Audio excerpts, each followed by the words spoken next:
Is George Russell on course to become the next Daniel Ricciardo? The 5-time race winner, like the 7-time race winner, could be the bridesmaid who was never the bride. Now you're probably thinking, Jake, what do you mean by that? Well, at Red Bull, when Daniel Ricciardo was the #1 driver, Christian Horner had a lot of preference for a young Max Verstappen who was coming up through the Red Bull ranks, and then was brought in to be the second driver at Red Bull to learn from Daniel Ricciardo and potentially overtake him, as that happened, to basically be the #1.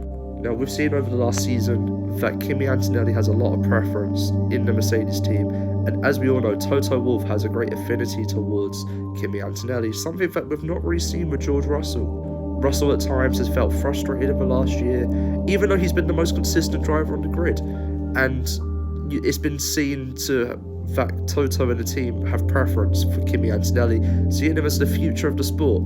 Now, case in point, there was times in the race where it was like Russell clearly had more pace and just was told to sit and wait for his moment to overtake Antonelli, opposed to swap positions for what is supposed to be the team's #1 driver in a rookie's first year.